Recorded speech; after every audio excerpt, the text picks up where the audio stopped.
Diwali bonus हा मिळालाच नाही। हो, कामगाराच्या पगारात दर वर्षाला वाढ व्हायला पाहिजे, पण ती वाढ अजूनपर्यंत झालीच नाही। कामगार बंधूंनो, एवढंच नाही तर प्रत्येक कामगाराचा पगार हा दर महिन्याच्या 30 तारखेला व्हायला पाहिजे, कारण जी गोष्ट समाजशीर मार्गाने मिळत नाही तिला झुंज देऊनच मिळावं लागतं।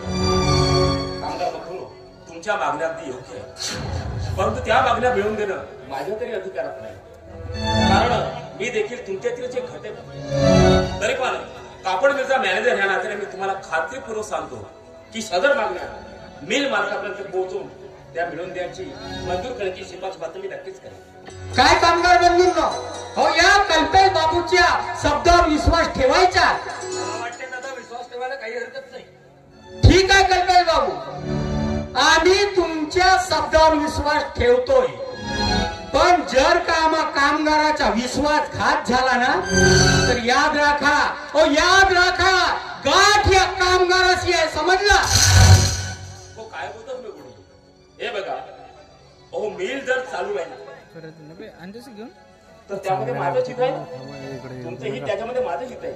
संपामुळे जर फॅक्टरी बंद पडली तर मॅनेजर ठीक आहे, मारू नका, मला मारू नका।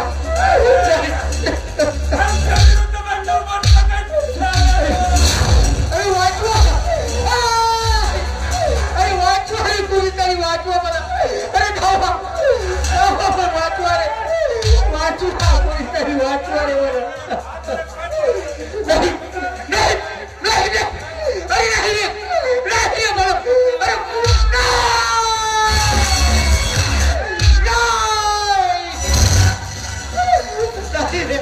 अरे धावा रे, कुणीतरी वाचवा, कुणीतरी वाचवा मला, वाचवा रे,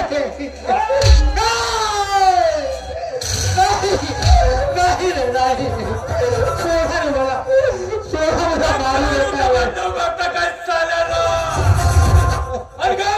लक्षात ठेवा, जो कोणी आमच्या विरुद्ध बंड पुकारलं ना एकेकांच्या असेच हाल करून टाकू, नाही सोडणार कुणाला।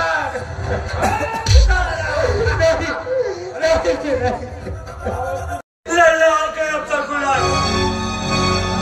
आणि म्हणून त्याची शिक्षा तू आमच्या दादाला दिलास?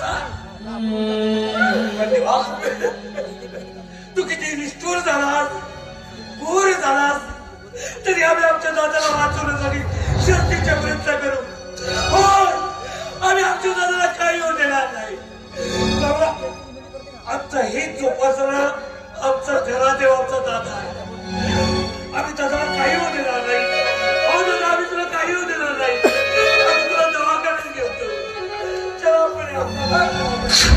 नसीबाचे भोगनी साधू पुन्हा, नसीबाचे भोगनी साधू पुन्हा, साप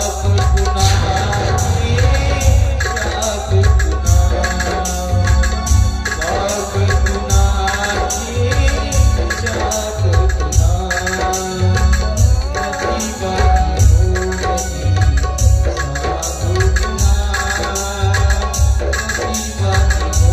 भोगनी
त्या ठिकाणी आमचा मोर्चा सुरू होता ना म्हणजे त्या मोर्चावर अज्ञात हल्लेखोराने हल्ला केला.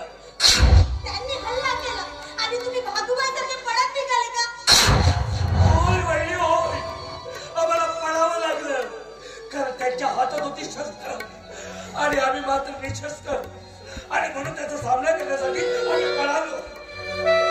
परंतु दादा त्याच्या तावडीत सापडला. हातामध्ये काट्या घेऊन आम्ही त्याचा प्रतिकार करण्यासाठी आलो आणि दादा रक्ताच्या थारोळ्यात पडलेले आणि म्हणून आम्ही दादाला जखमी अवस्थेमध्ये दवाखान्यात घेऊन गेलो. पण डॉक्टरांनी म्हटलं की एका हाताच्या आणि पायाच्या हाताचा चुराडा झाला. एक हात आणि एक पाय छाटावा लागेल.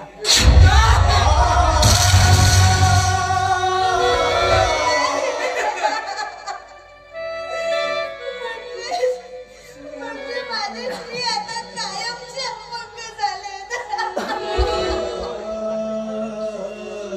अरे विधात्या, अरे आम्ही असं कोणतं पाप केलं होतं? तू आमच्यावर असा कोपलास.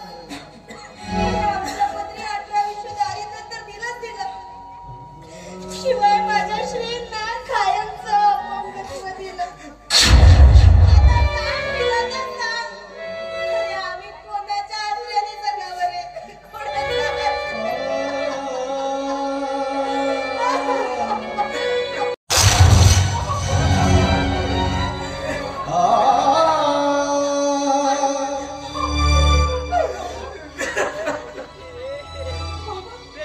बेटा प्रगती, अगं जो व्यक्ती न्यायाच्या आणि सत्याच्या मार्गाने वागतो ना, अगं त्याची नियती अशीच कसोटी पाहत असते ग पोरी, अशीच कसोटी पाहत असते.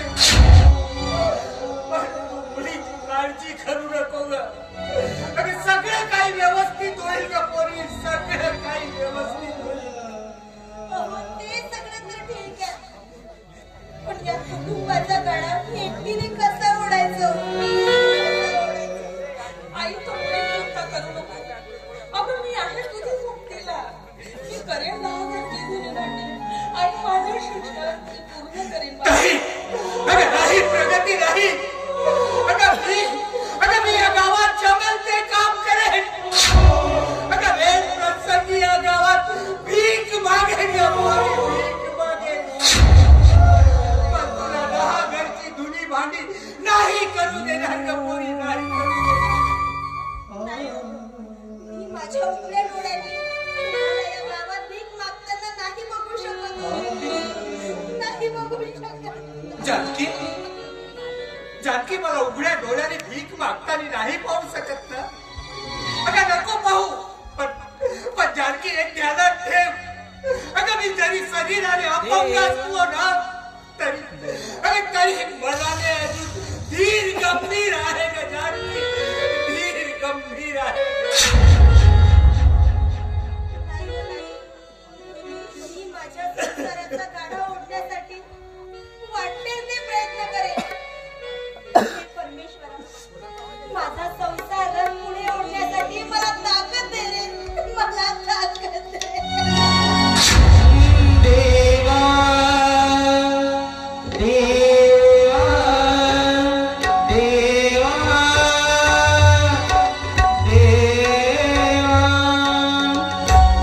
सांग पांडुरंगा तुझ्या